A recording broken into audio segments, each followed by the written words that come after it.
Hey guys, and welcome back to the Reacts channel.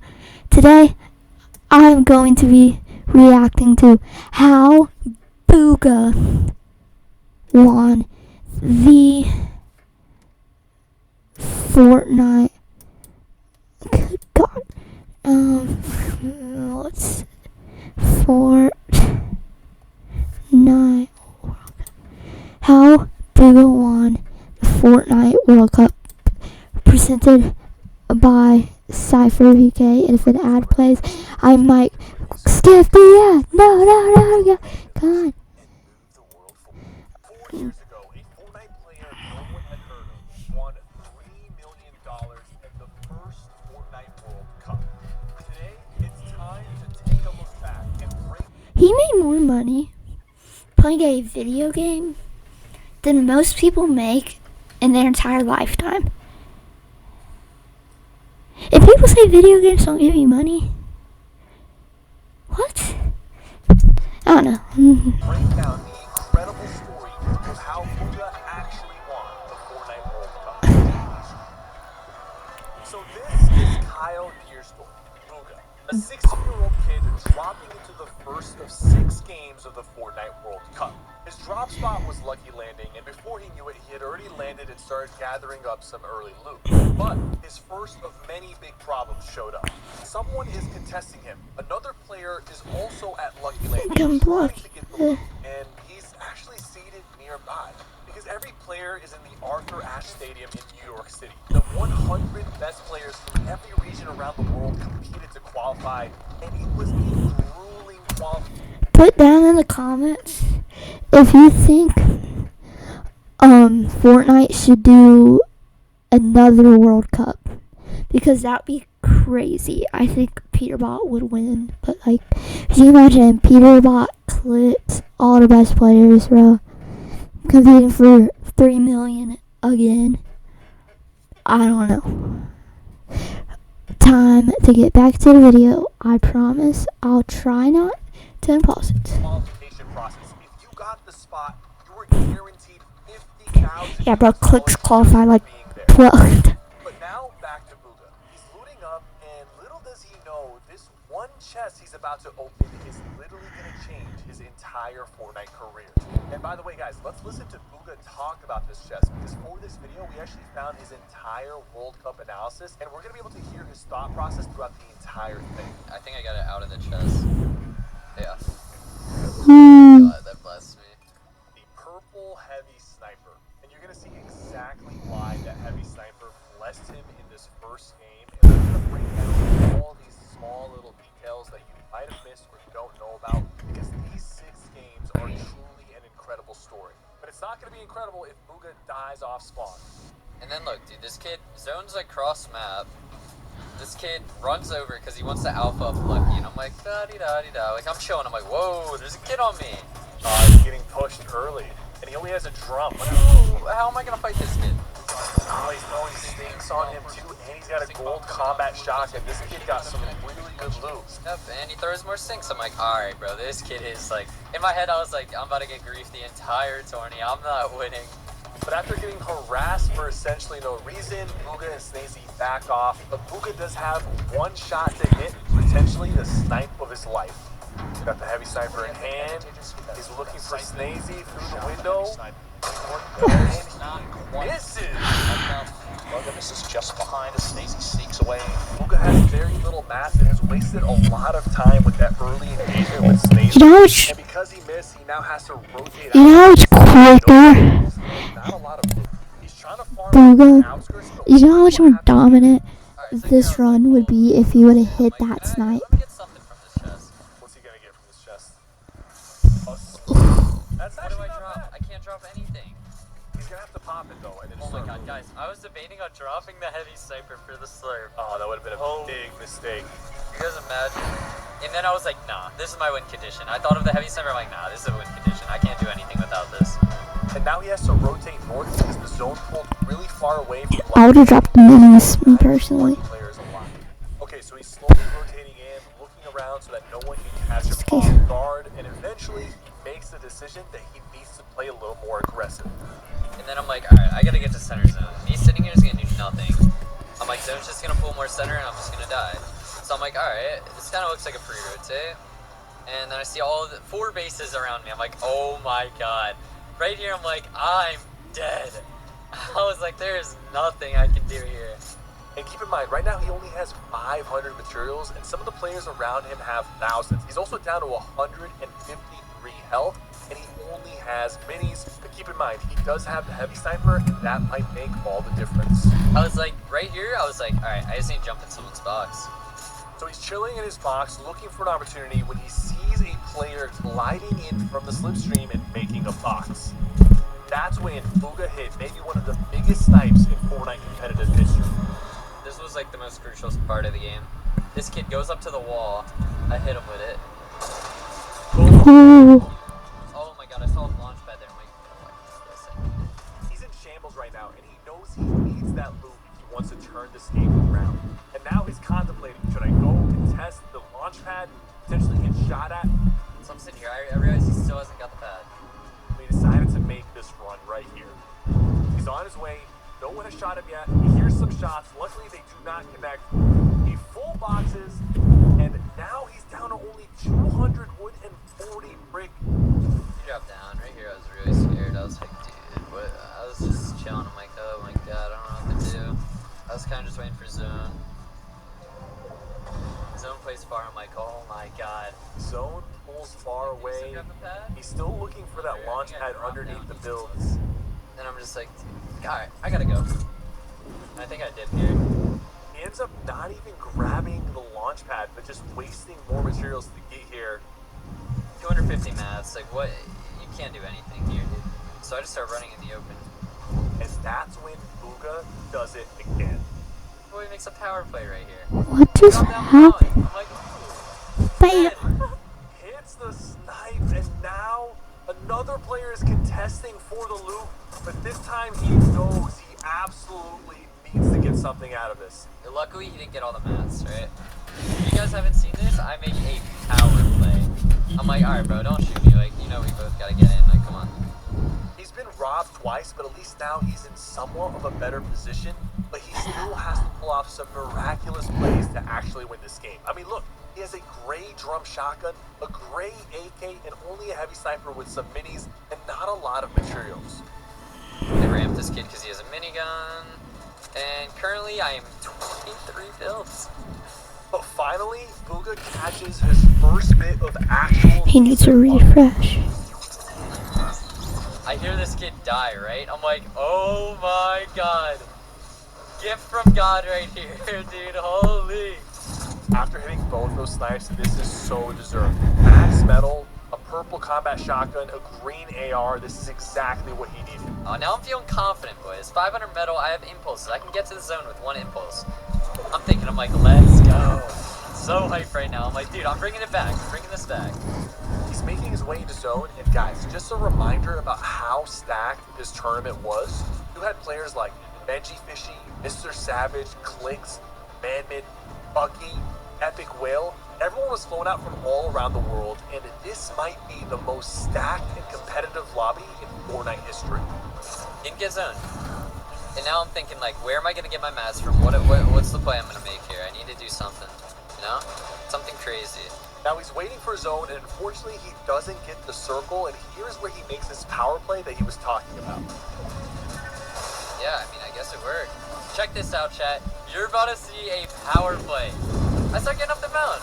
I combat that kid. I'm like, 34 mats. I'm getting in. I got in on this kid.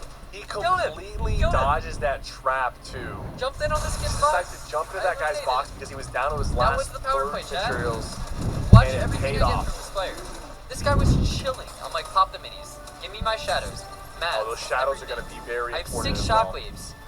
I'm like, bro, these shadows, like, I kind of need them. Yeah, I'm just looking at my inventory. I'm thinking, I'm like, I don't know. And now, after using the heavy sniper to make it this far, he's going to make the decision to drop it for more mobility, and this ends up being the right decision. I believe I dropped heavy sniper after this, I think. He's about to rotate his zone, but another player is fighting right near him. Alright. No, I did get zoned. Did get zoned, guys. I was so mad I didn't get this kill. was like, bro. But I got more loot from it, so. He gets a huge refresh, and now it's time to rotate the zone. It's pulling far north, as you can see. Alright, pretty sure Shockwave, Shadow. So he shockwaves into zone, and guys, look at this end game. So many players and so much talent in one small circle. He's on the low ground, and he's looking for an opportunity.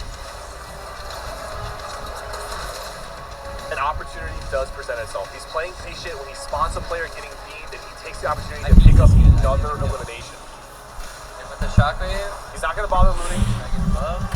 like I'm making power plays here. Now I'm feeling it. I'm in the zone. I'm like, alright, now I'm playing solos out like I know, you know? Because I have all the loot in the world. There's the confidence. I'm like, we're chilling. Hey guys, he's carving in effortlessly, making very few mistakes. And this was literally 4 years ago. A lot of players these days can't even build like this. He did get zone again. Actually, he did get zone.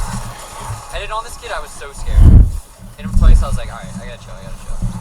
And he does need to chill because the format of this tournament heavily favors placements and the victory royale. You only get 1 point per elimination, but you get a lot more points for staying alive and winning the game. Like, Chad, if you looked at the start of this game and predicted that I would have won it, it's like so, I don't know. And yeah, it is completely crazy. He went from having absolutely nothing to having an amazing setup with great mobility, and now it's time for him to completely take. Origin. Get long-lasting oral pain No. so you can feel like The double head. Outbreak automatically saves your game's highlights, making it easy to relive the action. Share it Wait a minute. Oh my god. What's it called again? This kid, I just Is this? head. What is this a sponsor? Swap there. Low boom. I think I heard some cheering here. I was hype. I was feeling it. And I think King started going off here too, so. And King is another big player to look out for. Yeah. He's one of the best players in the World Cup, and we'll talk more about him later. Fishy goes down. He's still got 2 more in his inventory, which this late in the game is huge. He does have 3 shockwave grenades as well. He's also really good at understanding layer management. He understands which layer is good and where he needs to go to be uncontested. Let's get up low there. Play it safe. Get above this kid.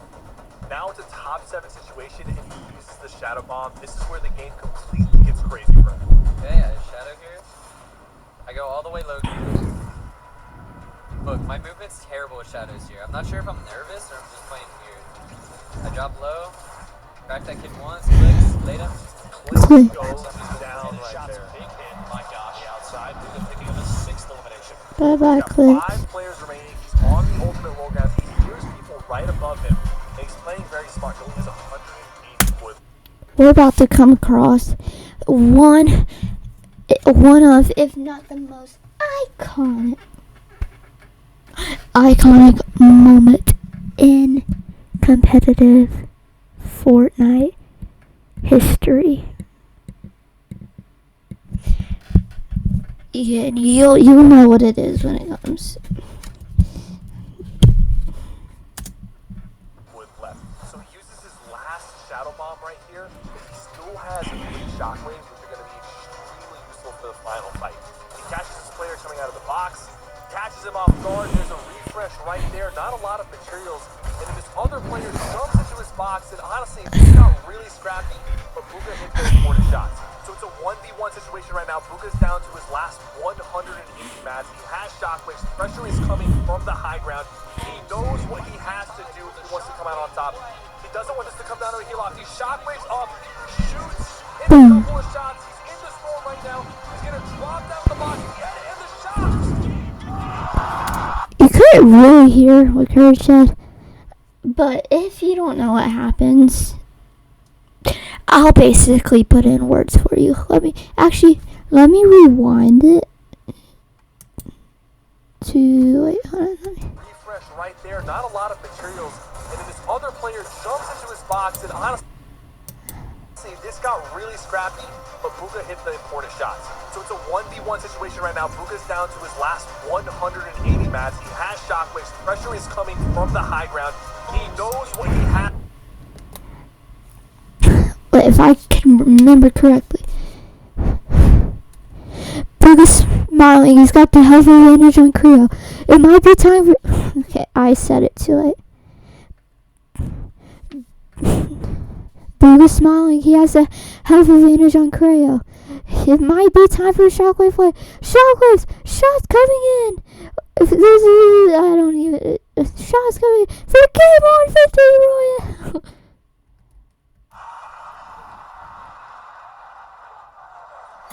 And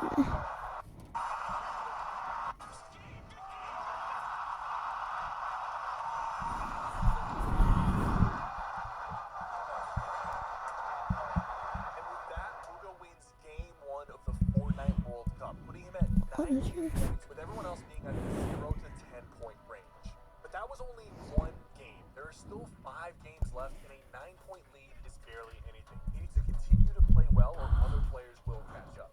And fortunately, that is exactly what happens. He starts his early game normally and notices there's a supply drop near Lucky Landing. He was feeling confident and aggressive and decides to go for it, but there was other players also contesting it. God, who's that test me?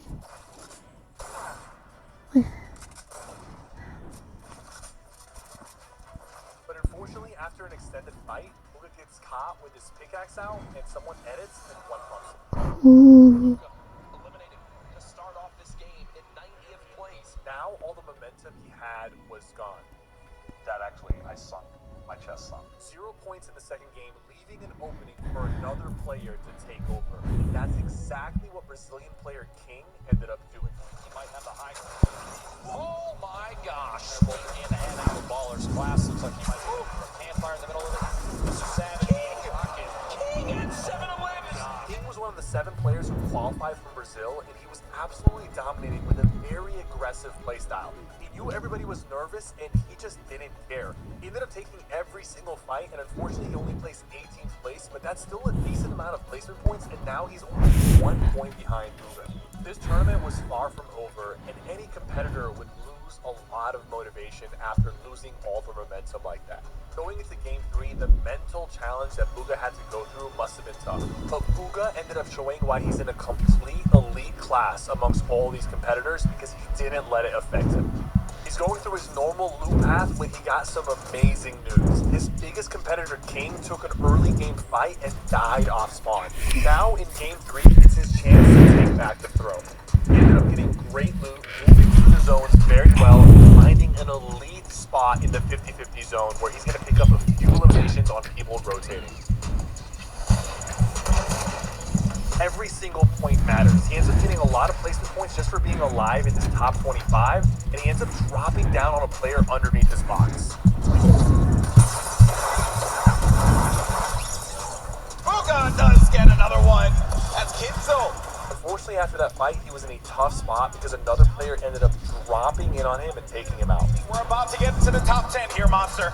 We saw he does get taken out right there. Unfortunately, it's Peter Pan. But with 2 eliminations and a top 15 finish, he ends up racking a decent amount of points, and now he has a 6-point lead on second place. But we still have an entire half of the tournament to play, and that 6 points on its own is not enough. Now, game 4. He ends up landing Lucky Landing, but this time he doesn't get as much loot as game 3, but he does end up looting a flint-knock pistol.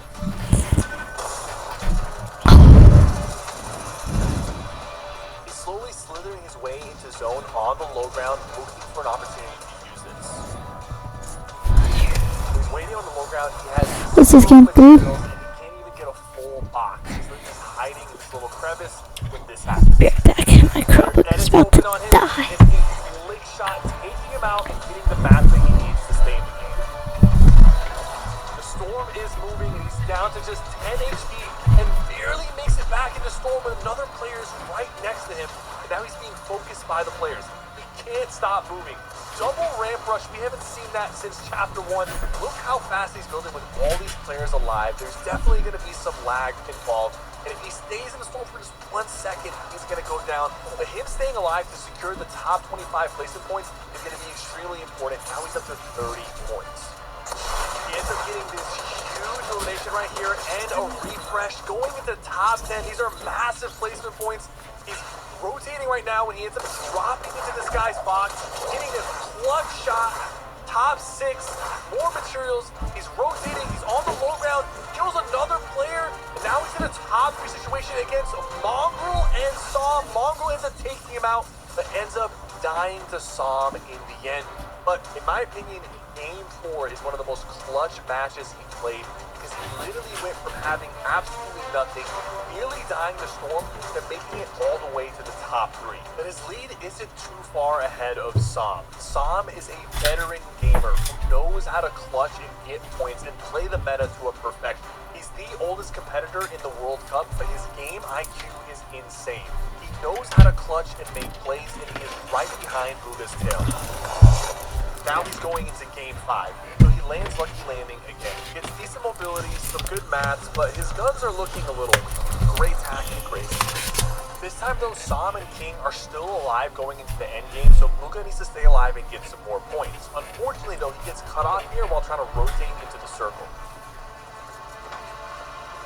This random kid decides to stop bugha here and tries to kill his momentum, but bugha ends up playing passive and ends up even emoting on him in the World Cup. Which, by the way, this move right here would not be legal in today's competitive scene. And his opponent says, no thank you. No dance battle for me today. I'll be Dance seems to have worked, and that player backs up. bugha ends up launching into the zone. Again, he's placed perfectly in zone here, and he gets a very important kill on this baller that was rolling around. And yes, back then there were ballers, and this was the meta mobility during the World Cup. And now, once again, bugha's in the end game. He shadow bombs out of his box. He has limited materials and health, and he's really close to that top 25 placement.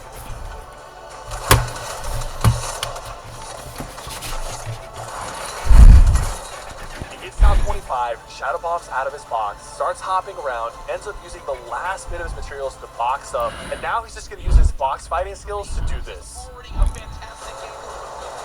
Drops down, steals that elimination, hits both of them. Bugha, what are you doing?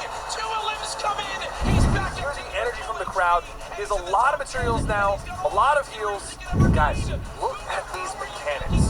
You can't tell me he's not the best player in this lobby. Look how fast he's building all the way back in 2019. Even when he has no mats, no materials, no heals, he is miraculously making these clutch plays consistently and willing himself into the win. 5 players left.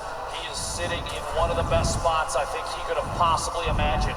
Creo picking up an elimination. He's sandwiched between Pika, Beezos, Creo, and the ultimate low ground. Bugha's got to make it out. One build left, He gets dropped right here and taken out, but not before securing a top 5 finish in Game 5. Very clutch eliminations. Beezos finds that elimination. Creo gets the final one in Game 5. Goes to Creo. And the player bugha beat in Game 1, Creo ends up winning Game 5, putting him in 3rd place with 30 points, Som at 32, and bugha with an impressive 47 points. But if bugha dies early in the final game and Som or Creo pop off, bugha will lose the tournament, going from a 1st place $3 million finish to a 2nd place $1.8 million. $1.8 million is still a lot of money. I would be fine with 6th place. I would be fine with 4th. $1,800,000. Not. It's a lot of money. Losing out on $1.2 million. So the entire world of Fortnite was watching this kid lie down into Game 6 of the Fortnite World Cup. But so was the entire tournament. Anyone who wanted to win would try to make a last-minute drop on bugha to try to make a hero play and shake up the tournament. I'm looking around, because this is my thoughts. I see or I hear all these kids coming. I'm like, bro, I'm in 1st. Someone's going to grief me. It's the last game, and I want to win. But as bugha was dropping into his final game, he saw something. I'm like, what's that? Call it a gift from Donald Mustard. Bugha saw the Fortnite logo. A llama. So with everything on the line in the final game, bugha decided to change his drop spot, and this obviously ended up being a huge play. This would also throw off anyone who was trying to land on him in the final match. He loots up this area that he has never landed at before and ends up rotating to the llama to get all the materials that he's going to need for this entire game.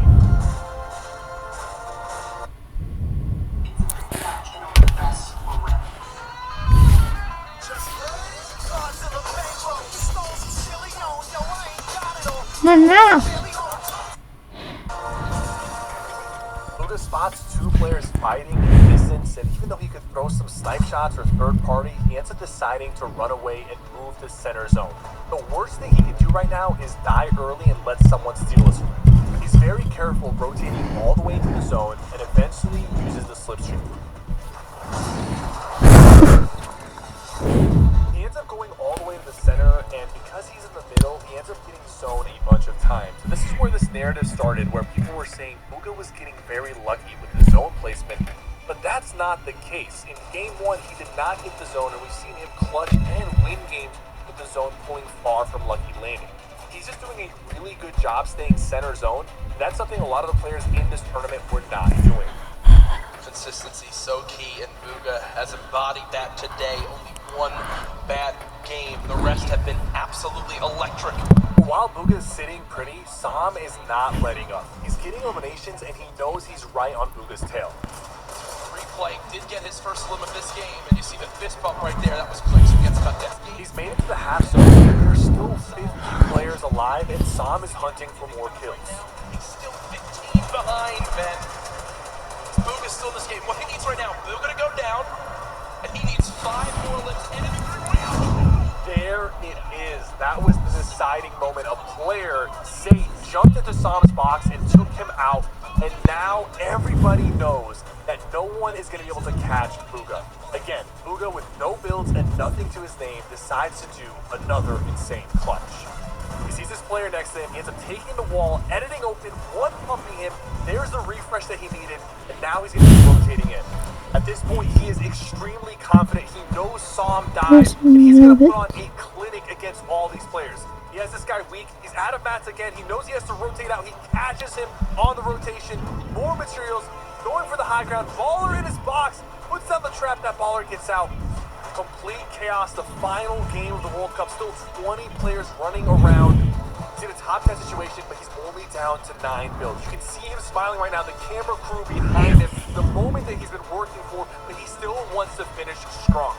He has no mats remaining, and he's gonna drop down on the low ground. He sees some players below him, he takes a couple shots, but with nothing left, he ends up dropping and picking up his final elimination. Pure and utter chaos breaks out, but bugha leaves no doubt that he is the World Cup champion. Your Fortnite World Champion! Bugha! Ladies and gentlemen, bugha wins the World Cup, earns $3 million, holds up the trophy, goes on Jimmy Fallon, and ends up solidifying himself as a Fortnite icon. Guys, thank you guys so much for watching. Don't forget to like and subscribe. Thank you guys so much for watching this video. Make sure you like, subscribe to this channel and LS Gaming, because like I'm putting a lot of work into those videos, and I just put a lot of work into this video. So see you guys next time. Peace. I don't know how to stop recording. This is bad. This is really bad. Save to downloads. The Fortnite world.